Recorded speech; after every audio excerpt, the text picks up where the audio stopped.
இட்லியமா ஏமா சூடு பண்ணி சாப்பிடுற? அது ஐஸா சாப்பிட்டா எனக்கு பிடிக்கல சார். அது அப்படியே குத்தி குத்தி குத்தி குத்தி குத்தி கிண்டி அப்படி கூலா சாப்பிட்டு அப்படியே ஃப்ளூயிடா சாப்பிடும்போது எனக்கு அப்படியே சாட்டிஸ்ஃபைங்கா இருக்கு சார். ஹோட்டல் போயிட்டு அதை பண்ண இயல்றதுக்குள்ளேயே அவங்க வா வா வா வா வா வா என்று என்ன படுத்துறாங்க.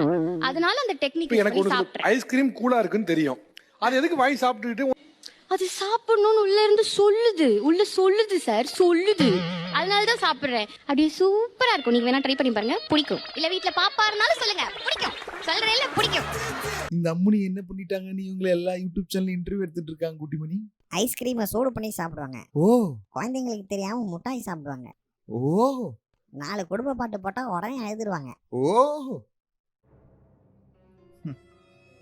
ஊருக்குள்ள அவ்வளோ திறமசாலிங்க, கடின உழைப்பாளிங்க, புத்திசாலிங்கன்னு இருக்கிறப்போ அடுத்து வரக்கூடிய தலைமுறைக்கு நீங்க என்ன சொல்ல விரும்புறீங்க? மை டியர் யூடியூப் சேனல்ஸ், உங்களுக்கு எல்லாம் மனசாட்சி இருக்குதா இல்லையா?